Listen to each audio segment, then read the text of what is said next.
সূর্য উদয় অপেক্ষা সূর্যাস্ত অনেক বেশি সুন্দর।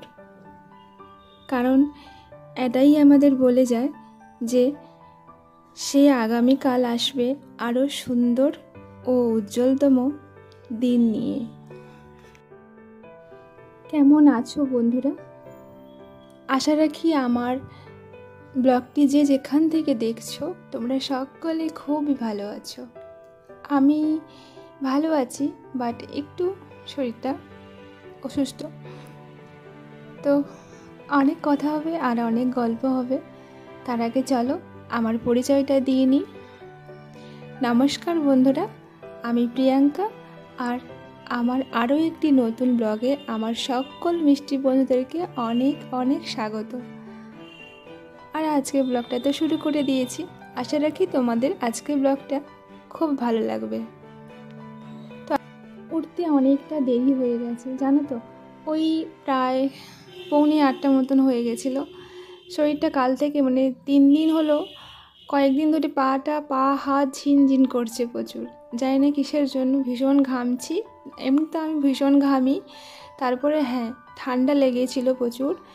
আমার বুকের ব্যথা হয় বেশি ঠান্ডা লাগলে, ঠান্ডা লাগা তো থাকেই আমার। আর ওই একটু গ্যাসের প্রবলেম। তারপরে দেখি এখন হাত আর পা প্রচুর ঝিনঝিন করছে। এইসব নিয়েই এতটাই সারা রাত ঘুম হয়নি। কখনো আমি ব্যায়াম করছি, কখনো তেল মালিশ করছি, এই করে করে রাতটা কেটেছে কোনো রকম। আর ভোরের দিকটাতে একটু ঘুমিয়ে পড়েছিলাম, তাই উঠতে একটু বেলা হয়ে গেছে। চলো, দেরি হলেও সংসারের কাজ তো আমাদেরকেই করতে হবে। আর জানো তো, এদিকে তোমার দাদা ভাইয়ের সকাল সকাল স্কুল শুরু হয়েছে, সকাল স্কুল শুরু হয়েছে। আর এই জন্য ও ভোর 5টার সময় সে উঠে পড়েছিল। ওর অ্যালার্ম দিয়ে রাখে, তো ও উঠে তারপরে ও রেডি হয়ে স্কুল চলে গেছে। আর আমাদের মা ছেলের উঠতে একটু দেরি হয়ে গেছে, যেহেতু আমি শুয়েছিলাম, ছেলেও ঘুমিয়েছিল। তো তারপরে ব্রাশ টাশ করে ওকেও ব্রাশ টাশ করিয়ে ওখানে পড়তে বসে দিয়ে এসেছি, দিয়ে আমি আমার বাকি কাজগুলো করে নিচ্ছি। আর আমার কাছে যে আমার স্টুডেন্ট পড়তে আসে, ও সপ্তাহে 3 দিন পড়তে আসে। যাই হোক, এদিকে হালকা হাতে আমার আসবাবপত্রগুলো ওইগুলো ভালো করে মুছে নিচ্ছি। আর তারপরে এই যে টেডি বিয়ার দুটো, এগুলোও ঝেড়ে নেব। আরও ছেলের খেলনা আছে, ওইগুলো ওপরে রেখেছি, তো ওইগুলোও ভালো করে একদিন ধুয়ে পরিষ্কার করে এইভাবে সাজিয়ে রাখবো চিন্তাভাবনা আছে। কিন্তু এই যে ঠান্ডা লেগে গেছে, এর থেকে তো আগে রেহাই পাই। তারপরে আমাকে আবার ওই বেডরুমটা গোছাতে হবে, এখনও গোছাইনি। তো চলো বেডরুমটা গুছিয়ে একটু ঝেড়ে নেব। তো দেখো, কোনো রকম বেডরুমটা গুছিয়ে নিয়েছি, নিয়ে এখন ঝেড়ে নিচ্ছি। তো যেহেতু ছেলে এর মধ্যে খেলাধুলো করে, ভীষণ নোংরা করে রাখে, তবুও বিছানাটা পেতে রাখি। অন্য রুমে ওকে চেষ্টা করি খেলাধুলো করার নিয়ে যাওয়ার জন্য। তো যাই হোক, এদিকে দেখো বিছানাটা আমার গোছানো হয়ে গেছে তোমাদের সঙ্গে কথা বলতে বলতে। আর জানো তো, এই যে রান্নাঘরের এই যে দরজাটা, এখানে আগে যেটা ভাড়া থাকতো, ওই ছেলেটা ভীষণ চারদিকে প্রচুর এরকম কালটালি দিয়ে এরকম করে রেখেছে। তো অন্যগুলো তো আমি কোনো কিছু ওগুলো করতে পারবো না। কেন বলো তো, ওই যে দেয়ালে করেছে, দেয়ালে তো আর ওগুলো মোছা যায় না। তো দরজাটা দেখতে খারাপ লাগছিল, ওই জন্য ভাবলাম এটা ভালো করে একটু মুছে নিই। তো ওই যে কাপড়ের মধ্যে নিয়েছি বাসন মাজার যে সাবান, তো ওইটা একটুকু নিয়েছি, জল নিয়েছি, নিয়ে দেখো অনেক সময় ধরে ঘষে ঘষে তুলেছি। মোটামুটি একটা উঠে গেছে, ওই যে দূর থেকে দেখা যাচ্ছিলো একটা কালো কালো ভাব, তো ওইটা দূর হয়েছে। যাই হোক, চলো, এদিকে ঠান্ডা লেগেছে। আমাকে তো তোমার দাদাভাই বলে গেছে যে বেশি জল টল হাত করবে না, তবুও সংসারে কাজ করতে গেলে তো তোমাকে জল হাত করতেই হবে। আর এখানে একটু মুছে নিচ্ছি। চলো, এখানে মুছে টুছে নিয়ে তারপরে আবার সকালে রান্নাবান্না করতে হবে। সকালে রান্নাবান্না বলতে ব্রেকফাস্টের জন্য তো মুড়ি খাই আমরা, একটু আলু আর কুদরি এইগুলো ভেজে নেব, নিয়ে মা ছেলে মিলে মুড়ি খেয়ে নেব। শরীরটা যেহেতু ভালো নেই, ভীষণ ঘামছি, যাই করছি দেখো ঘেমেই যাচ্ছি, তোমরা বুঝতে পারবে। আর বাইরে জানো তো আজকের বেশ মেঘলা মেঘলা হয়ে আছে, তো বৃষ্টি হওয়ার কথা ছিল, হয়তো বৃষ্টি হতে পারে। তারপরে দেখো মাঝখানে খেয়ে টেয়ে নিয়ে অনেকটা সময় অতিবাহিত হয়ে গেছিলো। তারপরে চলে এসেছিলাম আবার সেই দুপুরে রান্নাবান্নার জন্য আয়োজন করতে। অল্প একটু শাক ছিল, ওইগুলো ভালো করে বেছে নিয়ে এখন কাটাকুটি করে নিচ্ছি। আর শাক, এই যে কলমি শাকগুলো একটু কয়েকদিন থাকলেই দেখেছি পাকা মানে পাতাগুলো পেকে পেকে যায়, তো ওইগুলো পেকে গেছে কথা বলতে গিয়েও আমি। যাই হোক, তারপরে আর এই দুটো জিনিসই দেখেছি পেকে যায়, তো বরবটি আর শাক। যাই হোক, ওইগুলো ভালো করে বেছে টেছে কেটে নিয়েছি। দেখো এখানে বরবটি আলু কেটে নিয়েছি, আর উচ্ছে কেটে নিয়েছি, ভাজা করব, আর শাকের ভাজা করব। আর ভাবছি একটু ডাল সেদ্ধ করে নেবো, আর ভালো লাগছে না শরীরটা আর অন্য কিছু করার।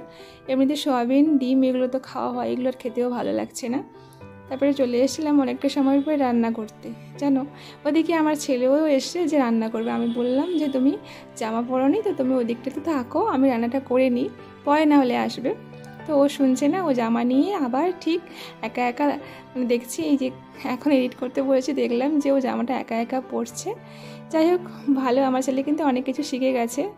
তো জামাটা পরেছে ঠিক, কিন্তু তবে উল্টো করে, ও পড়তে গেলে এরকম উল্টো করেই পড়ে। তবে এটাই কিন্তু অনেক আমাদের মা বাবাদের অনেক মানে ওদের প্রতি ধন্য হওয়া উচিত, একা একা জামা পরতে পারে। যাই হোক, এরপরে ও চলে এসেছিলো এখানে আমার সঙ্গে রান্না বান্না করবে। চলো, ওই আসা মনে অনেকটা সময় লাগবে রান্না বান্না করতে, তাড়াতাড়ি করবো ভাবলেও কিচ্ছু করার নেই, ওকে দিতে হবে হাতে করে, ও আবার দেবে এইসব। জানো, ওদিকে তো রান্নাবান্না চলছে, ভাবলাম আমার কয়েকটা ব্লাউজ ছিল, তো ওইগুলো গুছিয়ে নিতে চলে এসেছি। ওগুলো সব ট্রাঙ্কের মধ্যে ছিল, ওই রুম গোছানোর সময় একটা জায়গায় রেখে দিয়েছিলাম। তো ভাবলাম না, বের করে একটা অন্য কোথাও রাখি, যেখানে আমার দরকার মানে প্রয়োজন পড়লে পেয়ে যাই খোঁজা মাত্র। তো তার জন্য আমি এগুলো ড্রেসিং টেবিলে রাখবো, আর এখন গুছিয়ে নিচ্ছি। আর এখানেও আমার ছেলে এসছে, ও গোছাবে। তো আমি বললাম ঠিক আছে পরে গোছাবে, আমি একটু গুছিয়ে নিই। তো দেখো, এই দিকে কথা বলতে বলতে আমার তো ব্লাউজগুলো গোছানো হয়ে গেছে। এগুলো অনেক দিনের ব্লাউজ, কয়েকটা হয়তো এখন রিসেন্ট, বেশিরভাগ কিন্তু ওই অনেক দিনের, মানে সেই বিয়ের আগের বা বিয়ের পরের এরকম।